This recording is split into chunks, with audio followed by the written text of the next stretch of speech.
Hello and welcome to the Rocky Flats Annual Report public meeting. We'll get started in just a moment as we allow attendees to join from the waiting room.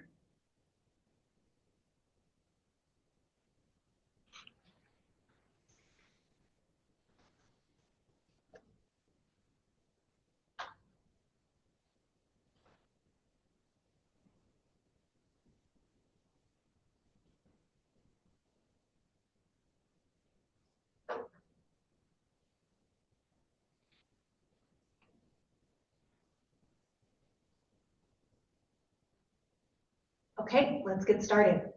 So good evening and welcome to the U.S. Department of Energy, Office of Legacy Management's Rocky Flats 2025 Annual Report meeting. We're so grateful that each of you have taken the time out of your evening to join us. My name is Colleen Molesky and I'll be your host and facilitator this evening. Please note this meeting is being recorded and the link to this recording will be publicly available on the DOE website after the meeting. If at any time you need technical assistance during the meeting, you can use the chat function to communicate to our tech support. So let's get started. Our goal this evening is to share key highlights from the Rocky Flats site calendar year 2025 annual report. The full report is available on the Rocky Flats website, which you can find a link to in the chat.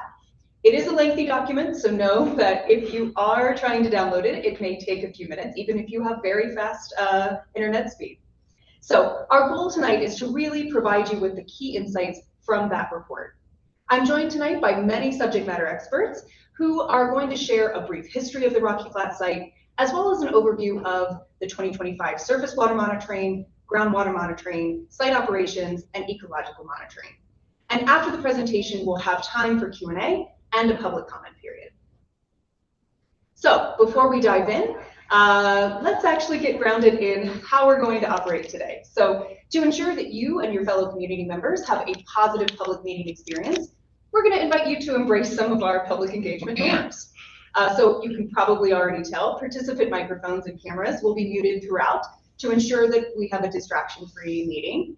And we're going to ask and invite you to listen to understand and thoughtfully consider the information shared, be respectful of one another and the staff, and really try to focus on the annual report. That's going to be our main topic tonight. And so we'll share contact information for any additional questions or comments that you might have that are about other topics.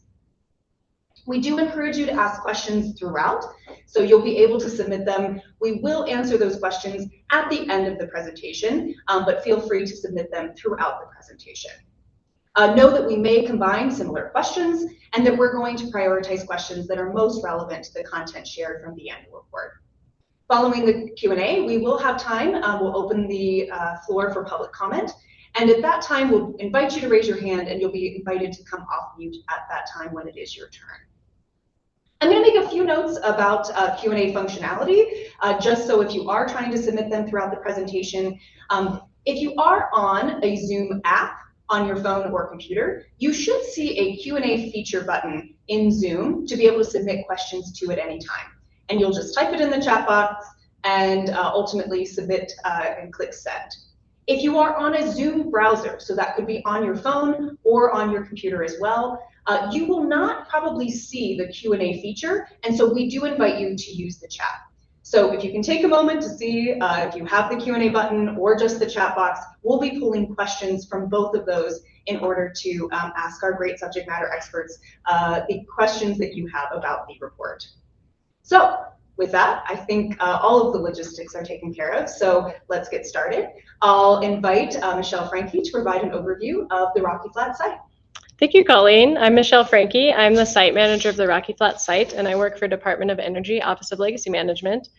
So before we dive into the details on this year's annual report, I wanted to give a quick overview of the Office of Legacy Management, who we are and what we do, and a brief site history of the Rocky Flats site in case you're tuning in for the first time or want to learn a little bit more about the history of the site. So I'll start by my overview of the Office of Legacy Management. The Department of Energy created the Office of Legacy Management in 2003 to safeguard human health, environments, and public properties bound to the nation's post-closure responsibilities at former atomic defense sites. And what that really means is that Legacy Management has been tasked with caring for and completing the long-term requirements at sites that may have had activities during the Manhattan Project, the Cold War, or maybe some nuclear research and development during that time period that were contaminated by that activity and then were cleaned up and closed by other entities and transferred to legacy management. So legacy management does not do the cleanup and closure, but we do take care of the long-term requirements, and that may look like groundwater monitoring, that may include groundwater treatment system monitoring and maintenance and operation. Also things like records, maintaining records at these sites, engaging the public at these sites. And so those are some of the things that we do. As you can see on the map on this slide, we have 103 sites from Alaska to Puerto Rico, from California to New York and beyond. So we have quite a diverse portfolio of sites and a diverse different regulatory regimes, of which Rocky Flats is just one. Next slide, please. So a bit of Rocky Flats background. In 1951, the Atomic Energy Commission was looking for a place to build a plutonium trigger plant. Triggers are also known as pits, so you may hear me use that term as well. But they wanted to build a facility that could produce more plutonium triggers for nuclear weapons. They looked at a few different areas and ultimately settled on Rocky Flats for that plant. And so construction of the plant began in the early 1950s. And from the early 1950s through the 1980s, this plant produced plutonium triggers mainly. In fact, almost every nuclear weapon in the US arsenal has a trigger from the Rocky Flats site. So this site was definitely a key component of the US nuclear weapon production regime in the US at the time. During the production era from the 1950s to the 1980s, the site grew to be essentially a small city of about 800 buildings in about a 380-acre area.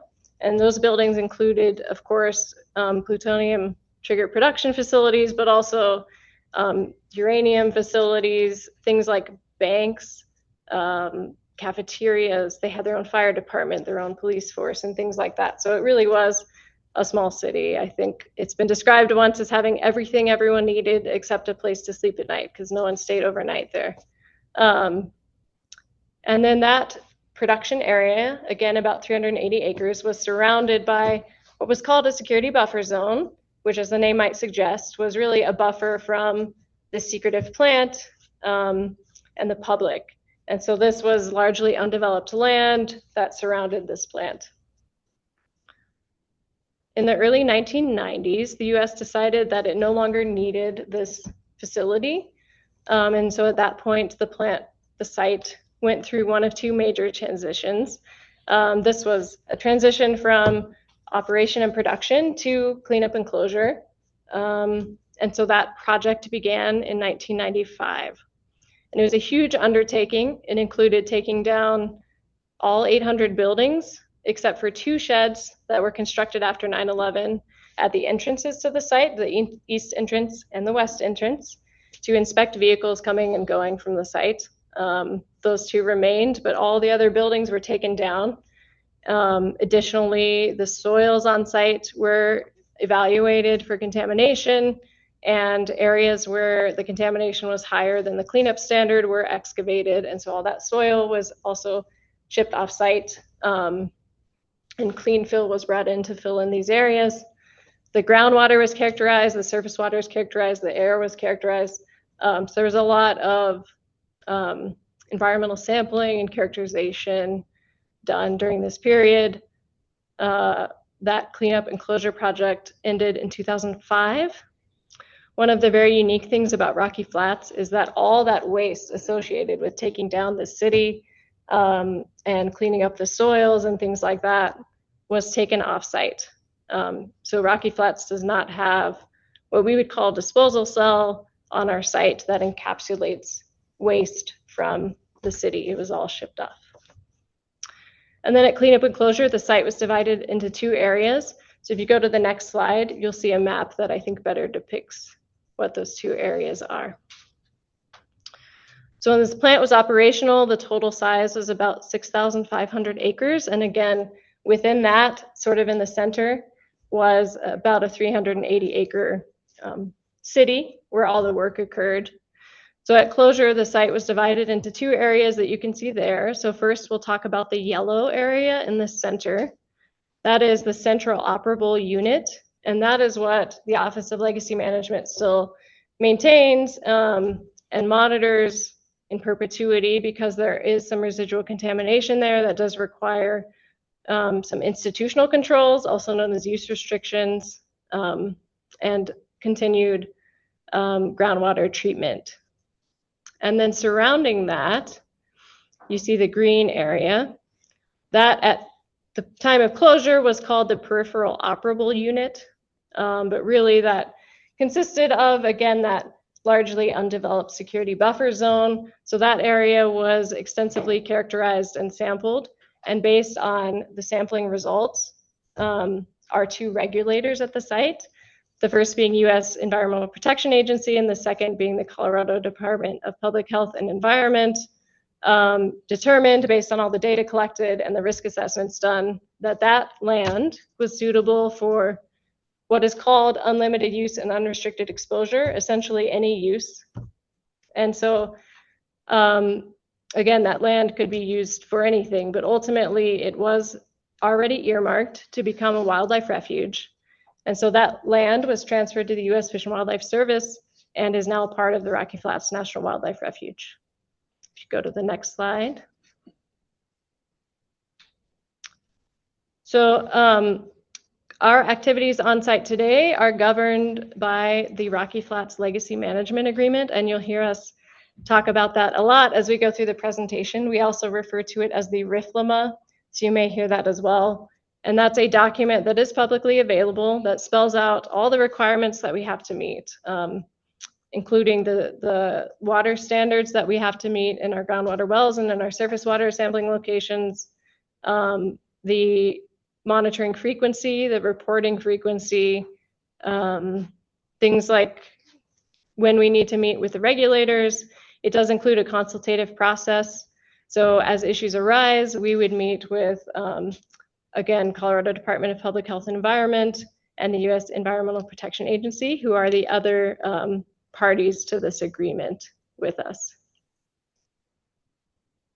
And we perform a variety of activities under that RFLMA, or Rocky Flats Legacy Management Agreement today, things like groundwater and surface water monitoring, treatment system operation, and you'll hear about these things today. Inspecting the site, of course, erosion control, the consultations I mentioned, and the reporting, but we also perform a lot of other activities that aren't necessarily spelled out by the RFLMA. So things like maintaining the site records and making those publicly available on the website. And then sometimes we do some non-RFLMA water monitoring, or things that aren't necessarily spelled out in our agreement. Of course, PFAS is an emerging contaminant, and so that would be an example of that kind of monitoring that we do. Bottom line here, we have people on site almost every day. We're doing a lot of activities on site, and we are definitely keeping a close eye on the site. Next slide, please. So this is a new infographic we developed to summarize our very lengthy annual reports and really highlight the key points. I'll let the subject matter experts talk to the key points for each of their sections, but the one thing I'll point out here is on the bottom right, it says there were 0 reportable conditions at our points of compliance. And Caleb will talk a little bit more about this when he talks about surface water, but that's really important to us, because the points of compliance are the locations where the surface water ultimately leaves our site and goes on to the refuge and then beyond. And so we are continuously monitoring the water that leaves that location and make sure that it meets our requirements. So with that, turn back to Colleen. Thank you, Michelle. Now I'd like to welcome Caleb Arts to present on surface water monitoring. Good evening, everyone. My name is Caleb Arts, and I am the surface water lead for the Rocky Flats site, and I'm a contractor working for RSI. Today, I'm going to discuss surface water monitoring and water quality evaluation at the Rocky Flats site for calendar year 2025. This slide here shows the 2 major drainages for the Rocky Flats site, which include Walnut Creek and Woman Creek. To the north is Walnut Creek, which is comprised of No Name Gulch, North Walnut Creek, and South Walnut Creek, where they converge to form Walnut Creek. To the south is the Woman Creek drainage, which is comprised of both the South Interceptor Ditch and Woman Creek. Pictured on the right are the 2 points of compliance, Walnut Creek point of compliance and the Woman Creek point of compliance. I want to give some context about the amount of flow that is leaving the site and going on to the wildlife refuge.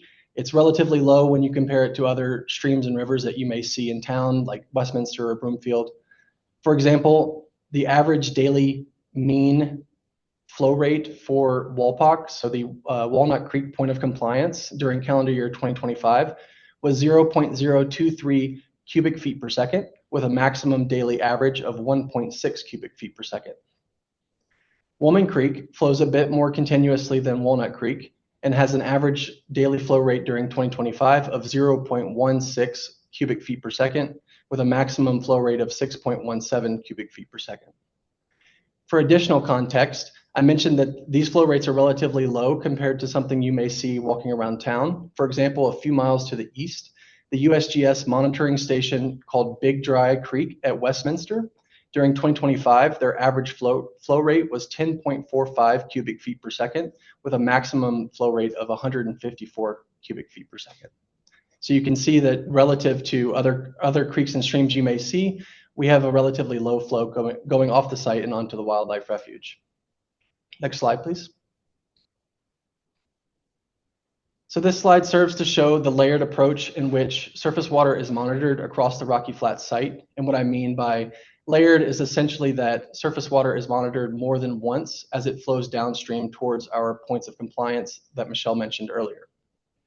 While this graphic doesn't necessarily show all of the surface water monitoring locations, it does show the ones that are most important for determining remedy performance across the Rocky Flats site. Starting furthest downstream are the 2 points of compliances, or POCs, WALPOC and WAMPOC, which stand for Walnut Creek Point of Compliance and Woman Creek Point of Compliance, respectively. At the points of compliance, this is where all surface water exits the site before flowing onto the wildlife refuge, and compliance is assessed through 12-month and 30-day rolling averages for plutonium, americium, uranium, as well as nitrate that is grab sampled at WALPOC for nitrate assessment. These water quality samples are also collected through continuous flow-paced composite sampling. Moving further upstream, our next layer of monitoring are the points of evaluation, indicated in green, or the POEs. These also are assessed through 12-month and 30-day rolling averages, and water quality samples are collected via flow-paced composite sampling that monitors for plutonium, americium, uranium, and other select metals. These locations are located closer to the former industrial area, and they help to indicate water quality parameters as water flows downstream towards our points of compliance. I want to take a second to point out GS10, which is located in the center of this graphic. As mentioned in the infographic, we had one reportable condition, and that was at one of our POEs, or points of evaluation, and that was at the monitoring location GS10, which I'll talk about in a few more slides from now. But I want to just give everyone some spatial context of where this particular monitoring location sits relative to the Rocky Flats site as a whole. Next, moving further upstream, are our performance monitoring locations, and this is our final layer of monitoring that occurs at the Rocky Flats site. These performance monitoring locations are positioned to observe surface water impacts from the former landfills on site. Next slide. As I just mentioned, the performance monitoring locations are used to monitor surface water impacts to water quality standards or water quality parameters on the Rocky Flats site. Starting with monitoring location GS59, this location is used to monitor impacts from the original landfill. This is done through continuous flow-paced composite sampling that analyzes for select metals, as well as quarterly grab sampling that analyzes for mercury and volatile organic compounds, or VOCs. Moving on to the present landfill, or the PLF, which is not indicative of its name. It is not a current landfill. It's not active. Monitoring location PLF system effluent, or PLF-SysF, is used to monitor impacts from this former landfill. and this is done through quarterly grab sampling that analyzes for semi-volatile organic compounds, volatile organic compounds, polycyclic aromatic hydrocarbons, as well as metals. Next slide, please. As I mentioned earlier, the points of evaluation are positioned closer to the former industrial area. These locations help indicate water quality parameters as water flows downstream towards our points of compliance. Water quality samples are collected through continuous flow-paste composite sampling that analyzes for plutonium, americium, uranium, and other select metals. During 2025, there was one reportable condition, and this was for the 12-month rolling average for uranium concentrations at location GS10 that I mentioned earlier in that infographic, or that graphic that showed the surface water monitoring locations across the site. This reportable condition was triggered on April 30th of 2025 when the 12-month rolling average uranium concentration went above the 16.8 microgram per liter standard. As of May 31st, 2025, the 12-month rolling average uranium concentration came below that 16.8 standard and was calculated to be 16.4 micrograms per liter. While this was a reportable condition, this data and concentrations that we saw at GS10 were not outside the realm of what we've seen over the last 20 years since site closure. This location in particular has a lot of data that we can compare to observe trends over long periods of time. No other RIFLMA POE analyte concentrations were reportable during calendar year 2025.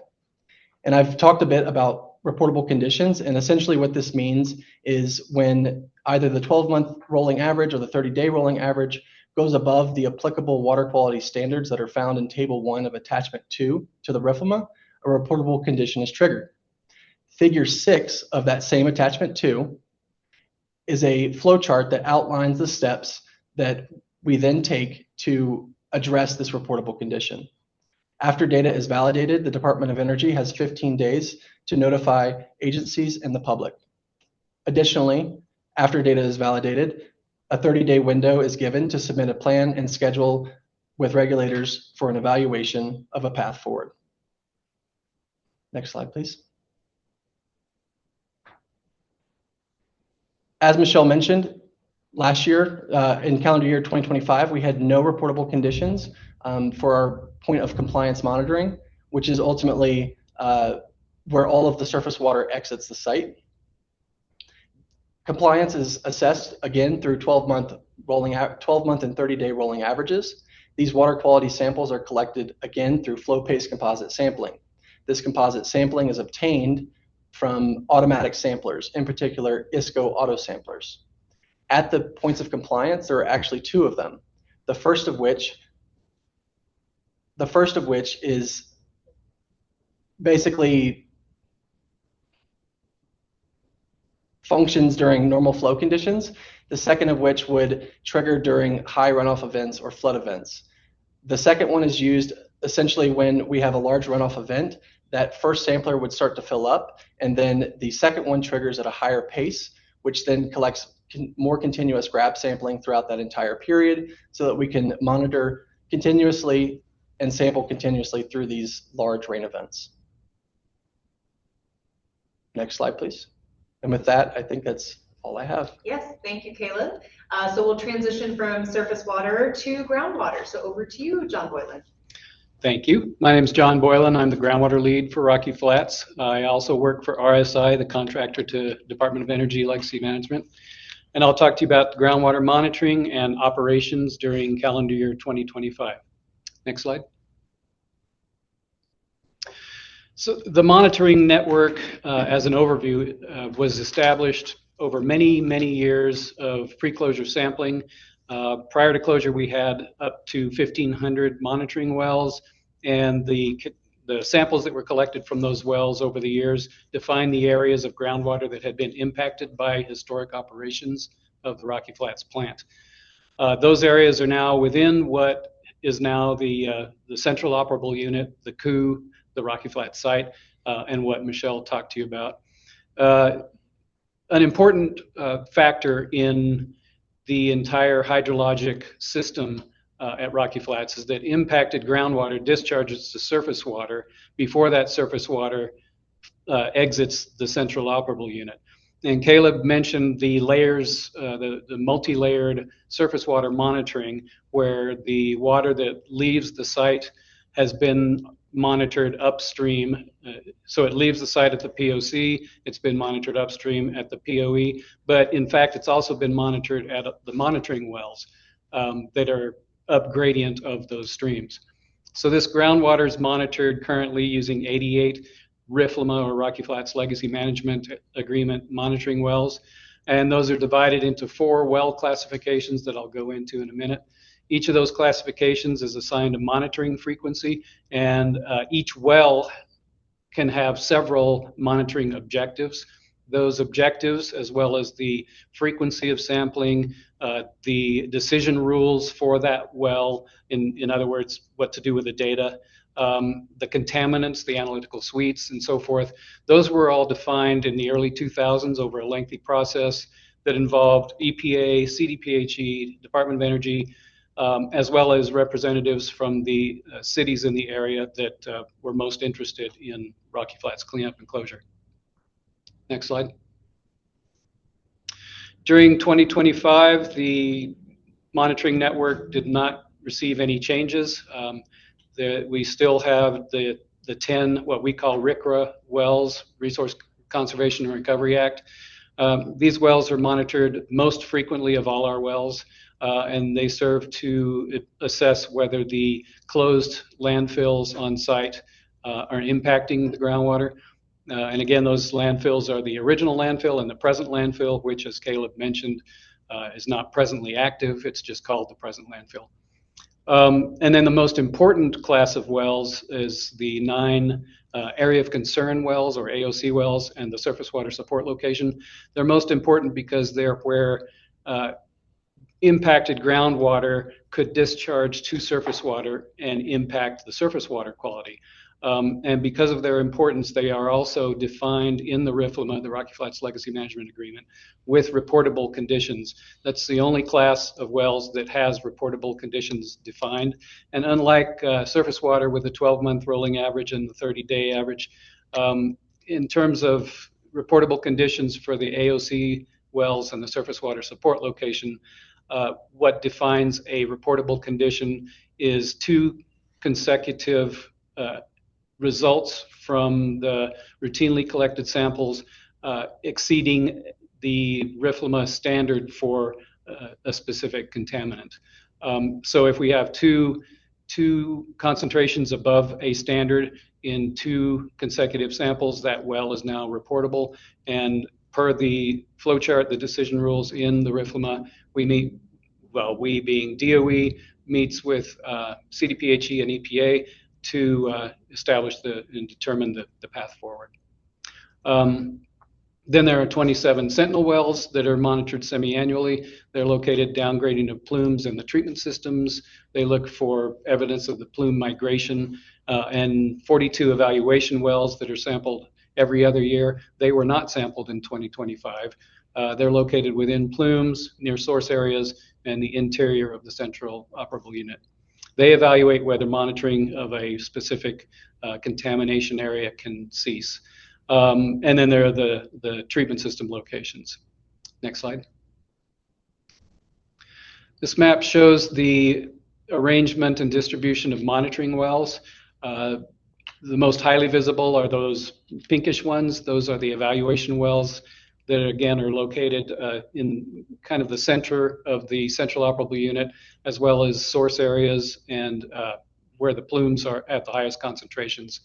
And then in and near the drainages, you can see some blue diamonds. Those are the Sentinel wells.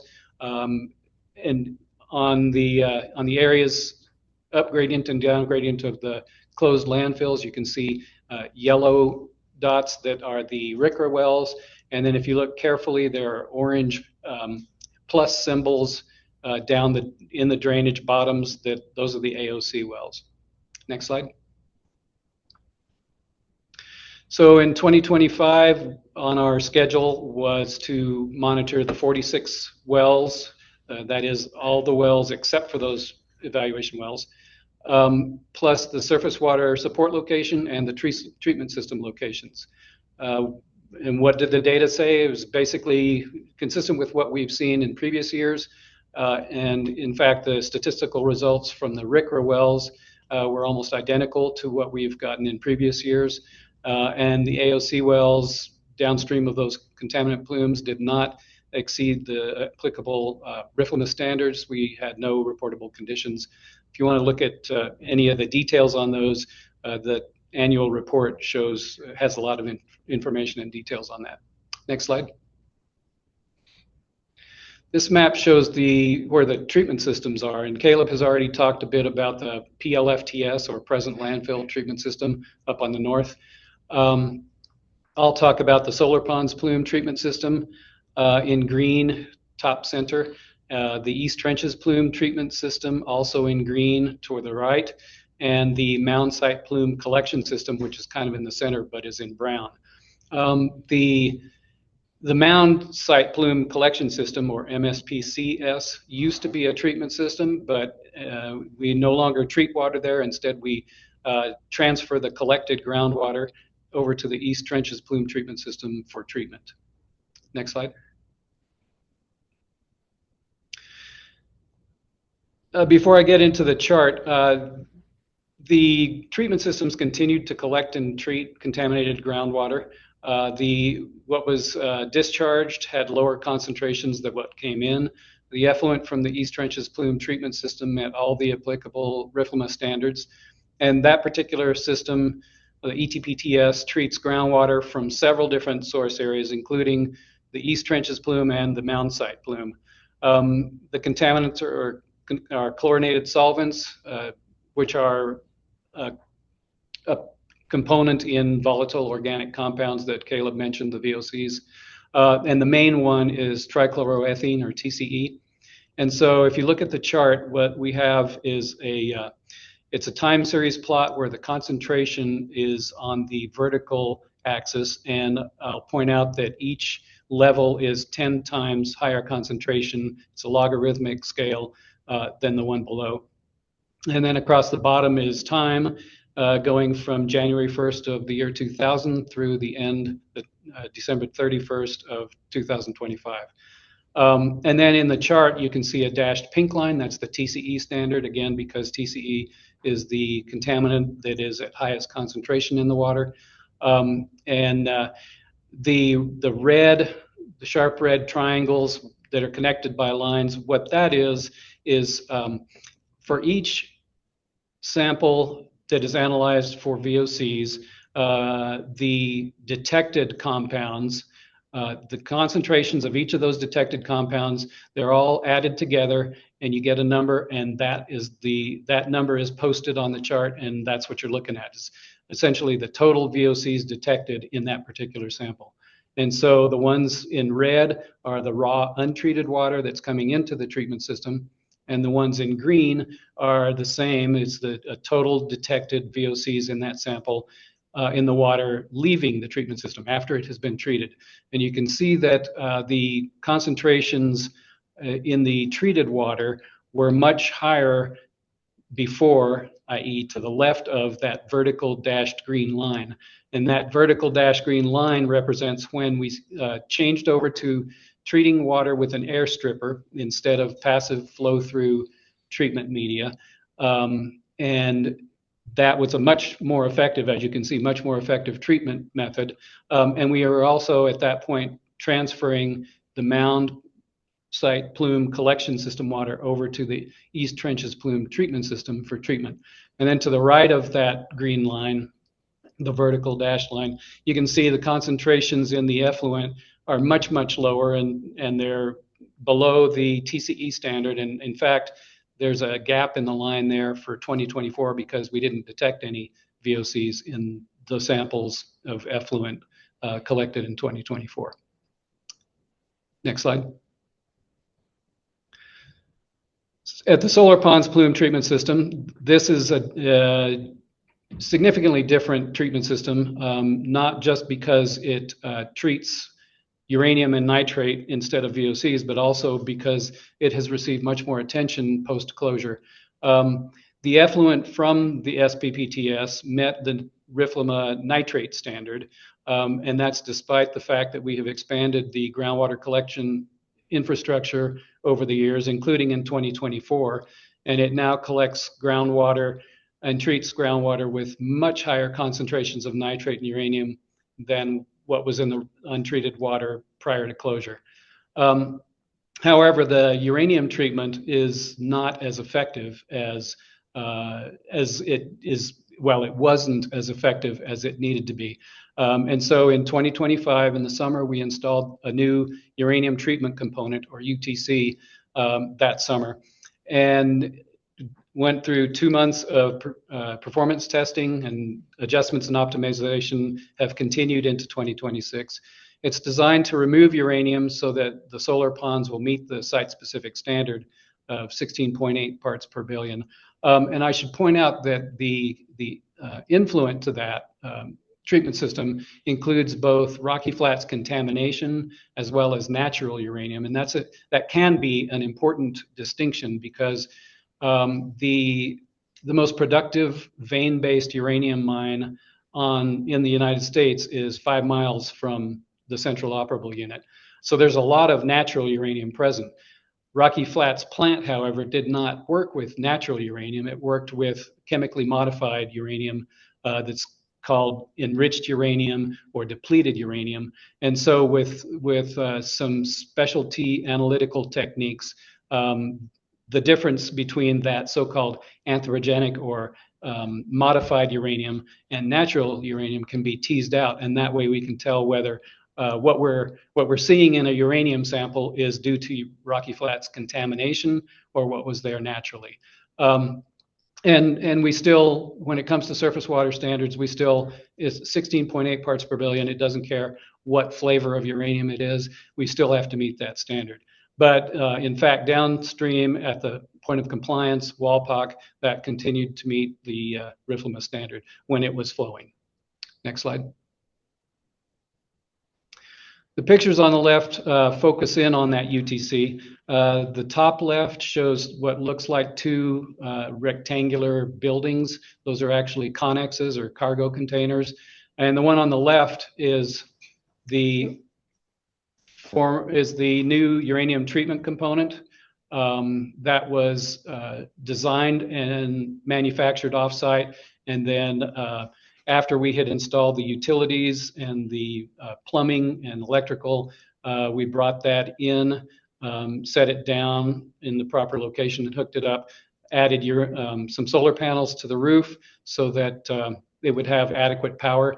The Connex on the right is our power facility. It houses lithium iron phosphate batteries and also has more solar panels.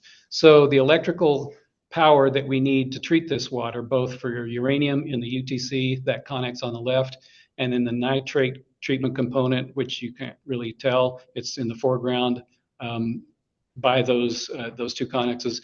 The electrical power comes from the batteries, and the solar panels recharge the batteries so that it's a continuous cycle. And then in the lower photograph shows the inside of the UTC. And in the foreground, you can see where I'll talk a little bit about the treatment mechanism, the process, and that's mixing equipment in the foreground. And then in the far distance is a big white tank. That's where the waste is contained. So the chosen approach to treatment is called co-precipitation, where we add alum, which is a chemical that's used widely in water treatment. It's also used in agriculture and food preparation and skin care, swimming pools, a number of different applications. It's thoroughly mixed in the water, then tiny little particles form, and those particles grab the uranium. The particles settle out and are also filtered out. And the resulting solids, those little tiny particles, are routed to that big tank in the far distance in that UTC Connex picture. And then that tank, the solids in the tank are dewatered. The water is routed. The treated water and the water from that tank are routed for nitrate treatment. Meanwhile, the solids, when it builds up enough, Those are put in a separate small roll-off, essentially kind of like a dumpster. Those are further dewatered and then sampled to assess what's in the solids, the waste. And then depending on what's in the waste, we determine how to dispose of, and where to dispose of that waste, and then it's hauled off and disposed. That hasn't happened yet. We expect that the waste disposition will be required once to twice a year. It hasn't yet been a full year, and we haven't needed to dispose of this waste yet. Next slide. So back to groundwater monitoring. We do continue to monitor 5 Sentinel wells for plutonium and americium. Again, these Sentinel wells are used to evaluate whether contaminants are moving, and in the case of this, the plutonium and americium wells, they are situated down gradient of the buildings that were most highly focused on plutonium and americium, and that includes building 771 complex and the building 371 complex. And as in previous years, every result was marked as a non-detect for those 2 constituents, and plutonium and americium were also below the standards at the downstream POC. Next slide. Caleb mentioned, or he had on his slide about GS10, the reportable condition that we had analyzed. We had 1 sample analyzed by Lawrence Berkeley National Laboratory, and we also analyzed several groundwater samples, had them analyzed by Lawrence Berkeley also. And this was to distinguish between natural versus anthropogenic or man-affected, man-impacted uranium, to look and see if the uranium is present due to Rocky Flats plant contamination or is natural. And one of the drivers for collecting those samples, in addition to GS10, was the down gradient PLF monitoring well 73205.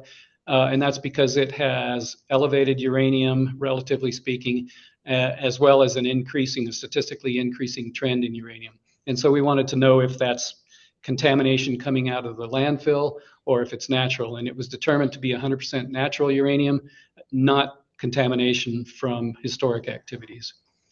We also analyzed samples from 2 down gradient monitoring wells in the Solar Pond Plume Treatment System area and the surface water performance location GS13, also down gradient of that system.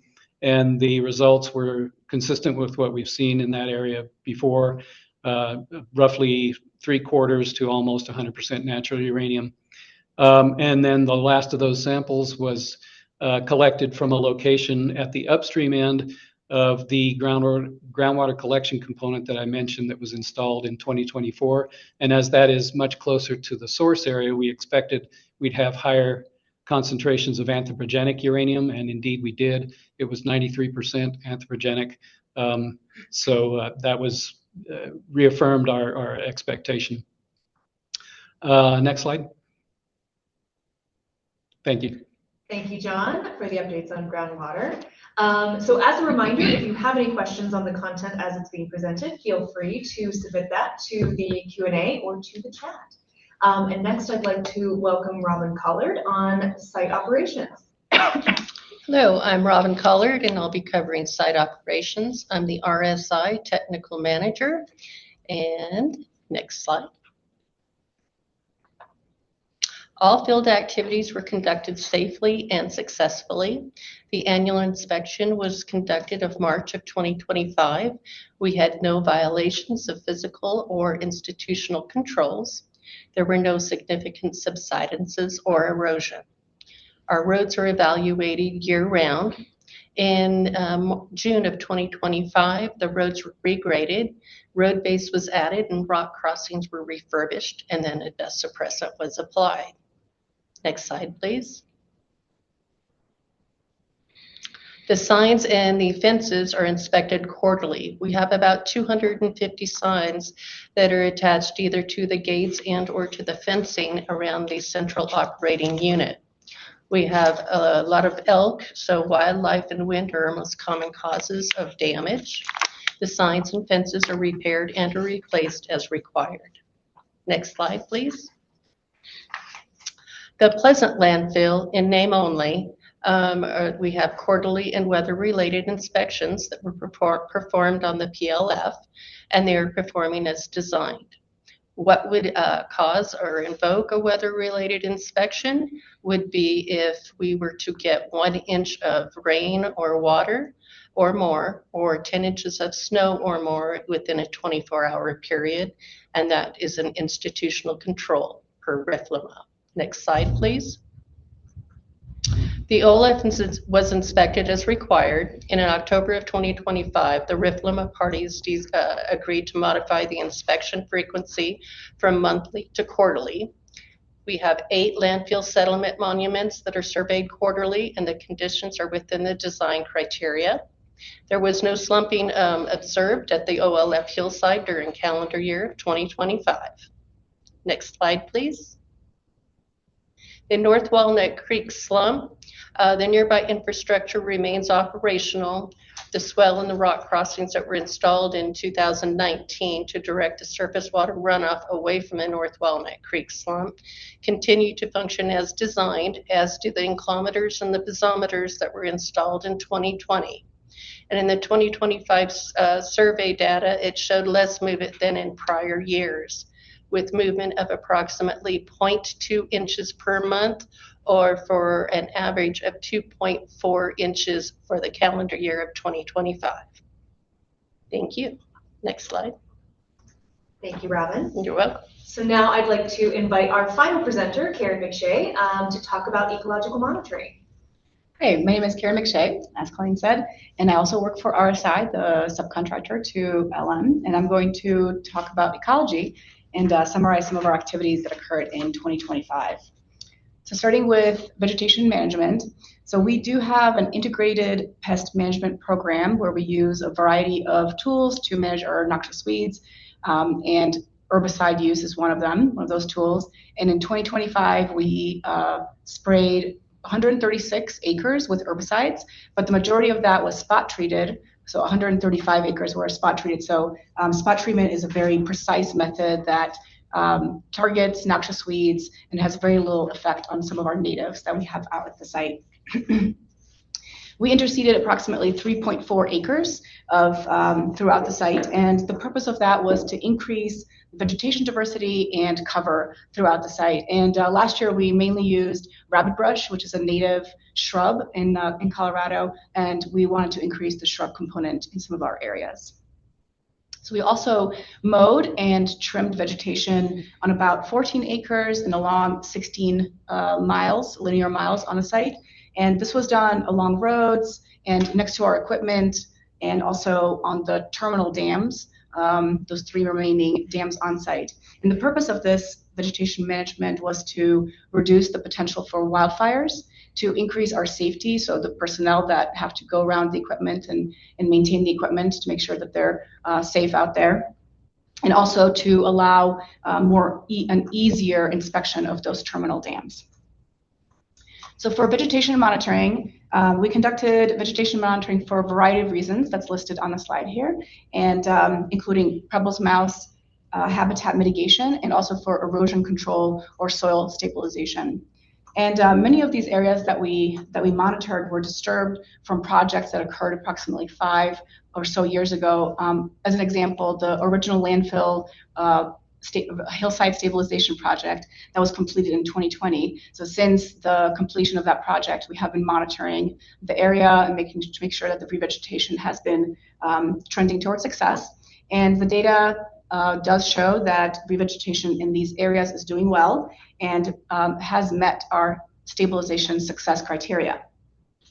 So what that means is we would, for the original landfill project, for example, we would monitor that vegetation on an annual basis until it met success criteria. And now that it has, we're going to monitor it less frequently as part of our our general revegetation monitoring program.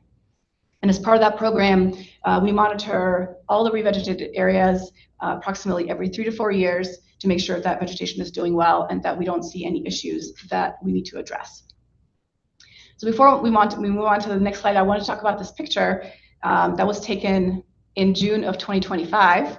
And in the previous year, in 2024, we treated several areas with indaziflam, which is a trade name at Rejuvra, and it's a fairly new herbicide that has been shown to have very great success on annual grasses like cheatgrass. And we have seen a great decrease in cheatgrass in some of those areas that we sprayed. So in this photo was taken along the boundary of a sprayed area, which is on the left, and an unsprayed area, which is on the right side of that yellow line. And in this picture, the purplish plant that's very dominant on the right side and the unsprayed area is cheatgrass. So you can see visually that there is quite a difference and a reduction in cheatgrass in those sprayed areas. So we're going to assess these areas. We're going to continue to assess these areas and use this herbicide potentially in the future on the slide. In the future on the site. Next slide, please. Thank you. So now shifting to wildlife, we conducted quarterly prairie dog surveys, and we look for prairie dogs and burros while conducting those quarterly surveys, but also while we're on site. As we mentioned, we're on site, or one of us is on site most every day of the week, and so we do look for incidental or fortuitous observations of prairie dogs. And in calendar year 2025, there were no active prairie dog towns on the COO, on the Central Operable Unit. For bird monitoring, we conducted several pre-project or pre-construction bird nest surveys to make sure that those project activities do not negatively impact birds, which most of them are protected by the Migratory Bird Treaty Act. And as John talked about the UTC project, the Uranium Treatment Component Project, we did conduct a pre-construction survey for that project, and we found a Say's phoebe nest, but it was in an area where the project activities wouldn't have disturbed it, so we actually left it in place. And Say's phoebes are very habituated to human presence, so we kind of just monitored that nest throughout the season, and we successfully produced 3 young fledglings in 2025. So we're very proud parents of those 3 fledglings. So several years ago, we installed nest boxes to increase habitat for cavity nesting birds on site. And in 2025, 9 of those 25 bird boxes were used by mostly wrens and tree swallows, which are native species in Colorado. And we also take note of incidental observations of birds and nests. Like I said, almost every time we're out on the site, we're looking out for birds and nests. And especially for raptor nests, they're pretty sensitive to human disturbance. And we have seen active raptor nests on site in the past, but not in 2025. The closest nest that was observed in 2025 was about a quarter mile east of the COO boundary, or the site boundary. So since closure, Michelle was showing us pictures of that small city, described that small city. Since closure, that has been replaced with a grassland, and as you would expect, our wildlife population has changed over that time, since that time, and including our elk population. So during closure and during operations, we used to have about 20 elk that came down from the mountains during the calving season, but since the cities came down, and they mainly use the buffer zone, that security buffer zone for calving. But since that time, since we have increased their habitat, we now have a resident elk herd, and the population has been increasing over the years. And they're very large animals, and they're very curious, and they do damage our equipment, some of our equipment on site. So we have been testing and installing various elk deterrents on site to protect our equipment. And we've used our game cameras to capture their behavior. And the picture that you see here on the right, on the top, shows a small fenced area or an exclosure where we're trying to exclude elk from an area. And we installed that exclosure last year to protect our surface water telemetry equipment that you can see kind of in the middle. And you can see the tripod in the middle has guy wires that come out to stabilize the tripod, and the elk used to just trip over those guy wires, and we would have to make repairs pretty frequently. But since we've installed these exclosures, we haven't seen any issues. The elk just move around that fenced area, so it's been very successful. So to wrap up the ecology section, I wanted to talk about adverse biological conditions So it's has a very specific meaning. The definition is unexpected mortality or morbidity of vegetation or wildlife. And we did not observe any adverse biological conditions in 2025. And again, every time we're out on site, we're looking for some of these issues, whether it's incidental or as part of a survey. So now, thank you for your attention. Next slide, please. And if you have, and I'll actually bring it back to Michelle. Sure. Happy to bring it all together. So as Colleen mentioned, feel free to drop some questions in the Q&A function. Our report is posted on our website. Unfortunately, I believe our website has been experiencing some issues, and that's not just unique to Rocky Flats. I think the LM websites as a whole have had some issues with some reports not being able to be viewed right now, and so we are working on that, but it is posted, and we hope to have that back up soon. These slides also will be posted and available once we get the website back up and running. If you do have any additional questions, and Colleen will talk about this again, that come up after the meeting, you can certainly email us at our RFinfo email address, and that'll come up on the screen in a future slide. Well, thank you, Michelle, Caleb, John, Robin, and Karen for all of the insights. So we're moving into the Q&A period of the meeting, and we'll have approximately 15 minutes for questions before we will transition into public comment. So if you can go to the next slide, we have a few reminders just on how Q&A will work. So of course, we will prioritize questions related to the topics that we covered today here from the 2025 annual report. And I may be combining, if there are multiple questions that come in on similar topics, we may combine those just to ensure that we can cover more topics over the course of the Q&A period. And if you do not get your question answered live tonight, we welcome you to email rfinfo@lm.doe.gov, and we'll make sure that you do get a response. So thank you. I've seen several questions coming in through both the Q&A and the chat. If we can go to the next slide, I will show you though, if you haven't found those features. So if you are on a mobile phone, this is what it will look like ultimately. The first part shows if you are on a mobile Zoom app.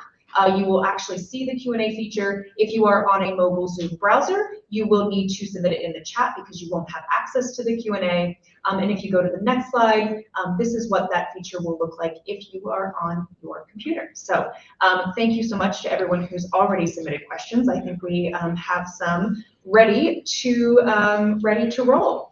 So first and foremost, I think this question is probably for you, Michelle. What changes to the Rocky Flats site groundwater and surface water do you anticipate with climate change or more drought conditions? Yeah, that is a great question. Thank you. You know, overall, I think as is consistent with many sites across the West, I think we expect to get a little drier here at our site over time with climate change potentially. But I also want to kick that over to maybe John Boylan, who might be able to weigh in on groundwater, and Caleb, who might have some thoughts on how that might affect our surface water monitoring. Okay, thanks, Michelle. And thanks for the question. So yes, we have seen more dry wells as a result of the lack of precipitation. Sneak preview here, there's even more this year, given our dry winter and dry spring. The dry wells are more higher in number this year than last year, which were, last year was dry also. So, since we're monitoring for impacts to the groundwater from the Rocky Flats plant, if there's no groundwater, by default, there's no impact to that groundwater because there is no groundwater. We will continue to monitor unless and until the decisions and the path forward is changed through consultation between DOE and the regulators. So we'll continue to go out and follow our schedule. We'll have our same routine quarterly and semi-annual and biennial sampling that's defined in the RFLMA. And if a well's dry, then we move on. If it's not dry, we collect samples. From a surface water aspect, I think a lot of what John said applies as well. As you all know, it was a very dry 2025 and has continued to be dry into 2026. And sneak preview, like John had mentioned, we have not collected a lot of surface water samples this year. Particularly at Walpock, we have had no, or Walnut Creek point of compliance, we've had no meaningful flow this year. I think we did have a little bit yesterday with that rain that came through, but as the climate changes potentially and drier conditions persist, we will have to assess maybe changing our pacing rates for some of our samplers to collect more samples more frequently. But in general, if there's no water to collect, we're not really collecting samples. Thank you, Caleb. Thank you, John. Well, we're on the topic of water, so I know, Caleb, you had talked about the points of compliance where surface water leaves the site. So this is a question for you, John, I think, of how does groundwater leave the site? That's a great question. I'll try not to get too deeply into the details, but if basically the groundwater is flowing through call it 2 to 3 dozen feet thick layer of permeable soil that's sitting on top of dense clay. That clay is resistive to flow, and so what happens is the groundwater flows laterally through that call it soil, and then it goes down. It's flowing generally from west to east, and as it comes across a drainage like Woman Creek, Walnut Creek, it will discharge into the surface water, or instead of discharging, it will be sucked up by the plants. And the estimates and modeling has shown that of the precipitation that falls on Rocky Flats, approximately 90% of that gets sucked up by the plants or gets evaporated. It's through evapotranspiration, it's called. And so that leaves only 10% to recharge the groundwater. So that kind of adds to our lack of groundwater to begin with. But that's the hydrologic cycle. It discharges to the surface water before that surface water flows offsite. Thanks, John. Sure. So if we can go back to the infographic, there's a question on the infographic. So if we can go back to, I think it's slide 10. The question is, I think there was a question about the potential discrepancy of 0 reportable conditions versus obviously the POE GS10 reportable conditions. So Michelle, I don't know if you want to start with kind of explaining the entire kind of bottom section there of the reportable conditions that Caleb, you might want to weigh into.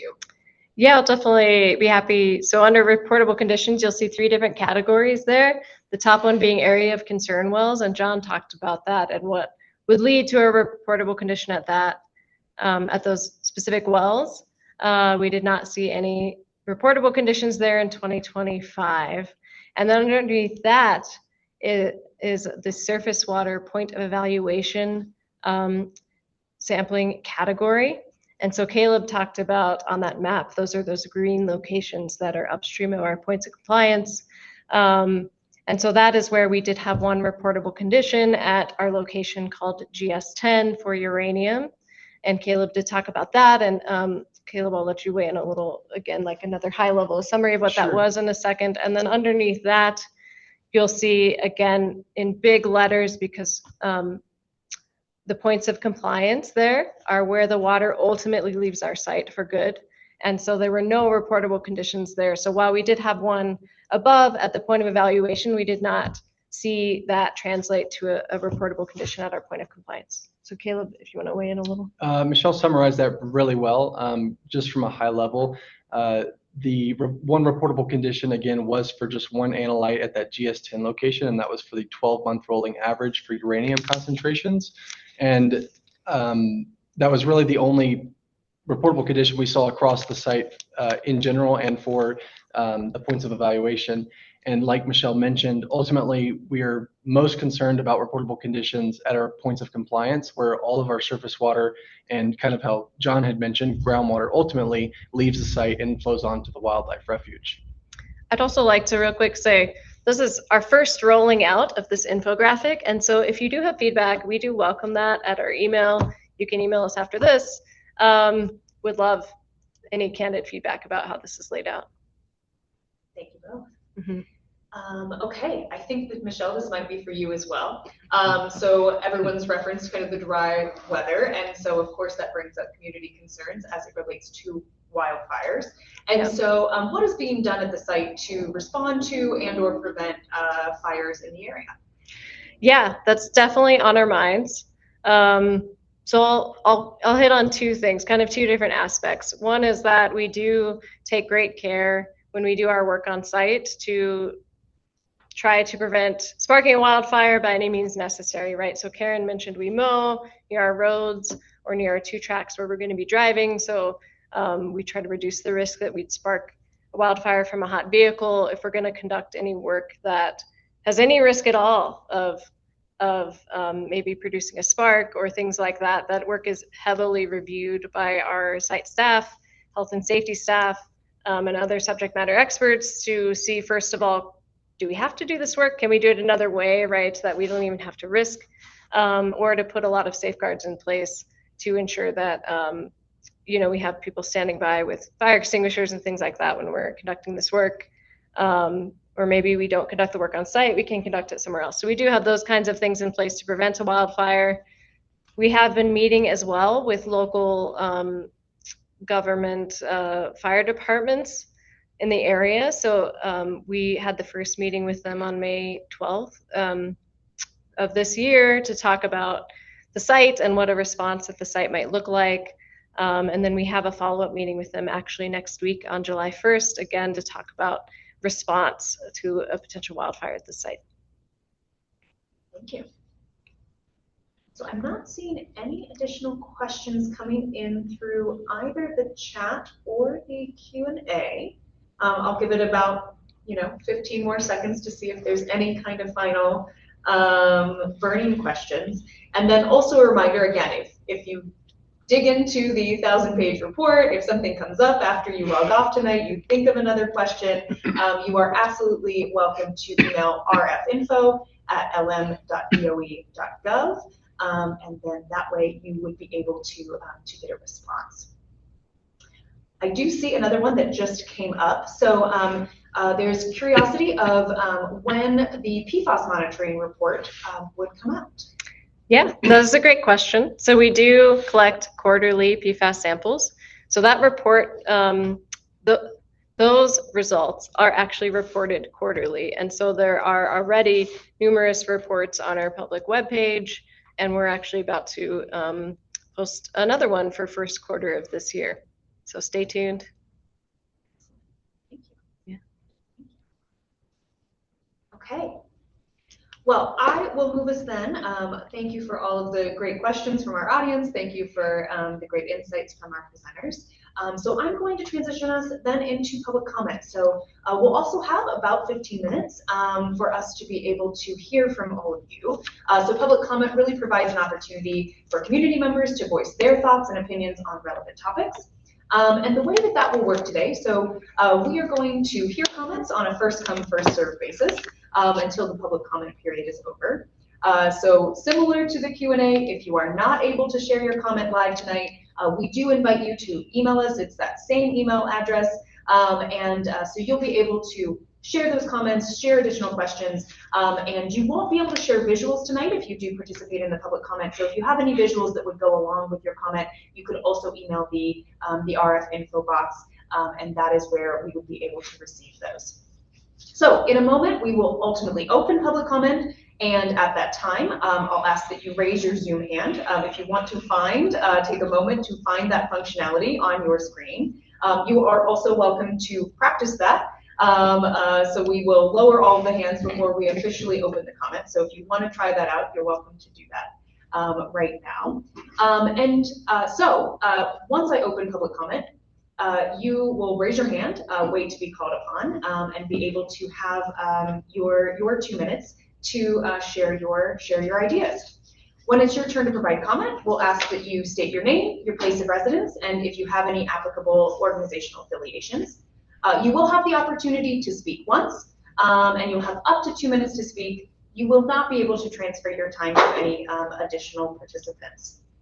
So we ask to keep your comment related to the topic of tonight's meeting. That is the 2025 Rocky Flats Site Annual Report. And I'm going to remind you, our engagement norms that we shared at the beginning of the meeting still apply. So I'll ask that you be civil and be constructive. I will note that we won't tolerate any abusive or inappropriate behavior. And so if you violate our guidelines, I may ask you to redirect, I may shorten your comment time, or have to mute you from the meeting. So I'll announce the speakers as it is your turn, and when you hear your name, you'll see a notification come up on your screen to invite you to unmute your microphone. So you'll unmute yourself and be able to share your public comments. So I will open up the public comment period now. And welcome anyone who has thoughts to share. I will note that our presenters will be listening, but this is really a time for us to hear from you. So we won't be engaging in discussion. We won't be having that conversation or dialogue back and forth. We'll be listening to what you have to say tonight.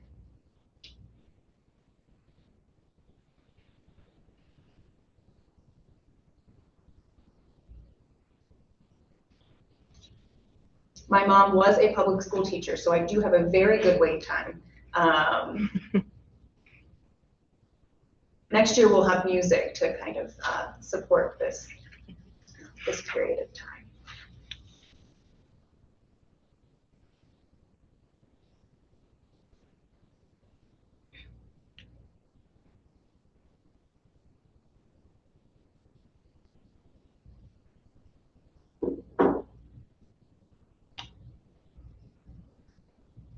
I am not seeing any hands being raised, so I will again remind you, if there are any comments, if there are, oh, I've got a taker. Chris, would love to welcome you to share your comment. Good evening. Hi, my name is Chris Allred. Can you hear me okay? We can, thank you. Hi, yes, my name is Chris Allred. I work with Rocky Mountain Peace and Justice Center. I've been studying Rocky Flats for about 11 years, and many of my colleagues have studied Rocky Flats for 40 or more years, going back to 1979, and a couple of scientists who even did sampling for the Atomic Energy Agency back before that. So I appreciate the presentations tonight. Thank you for your time and for the opportunity to comment. I would like to say that I did find the introduction to the presentation tonight to be very misleading. I think that the Department of Energy has had a tendency towards trying to rewrite history, and I find it troubling to see that pattern continue. For example, the timeline attempted to portray the decision to close Rocky Flats as, oh, it was decided Rocky Flats wasn't needed anymore. And it was failed to be mentioned that it was closed from an FBI raid in 1989. And the contractor Rockwell later pled guilty to environmental crimes. Also, it's not true that all of the weapons-grade plutonium was removed in 2003. There is still plutonium buried in infinity rooms at Rocky Flats, and it's spread throughout the surface soil in the downwind communities and the wildlife refuge. So also, I do have concerns about the Department of Energy trying to silo conversations and not allowing other panelists to see questions. And I think that this meeting should be more widely distributed to local governments and have it be a more accessible forum in public. Thank you. Thank you, Chris, for your comment. Thank you.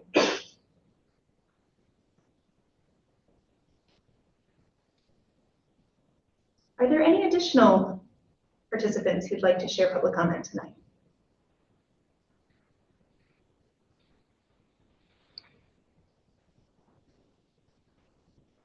Okay.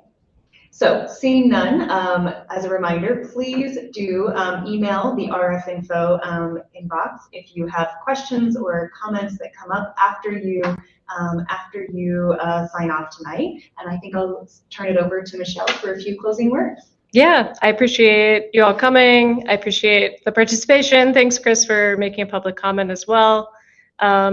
Again, you can reach us anytime at that email inbox, and look forward to hearing from you soon. Thank you. Thank you and have a great evening.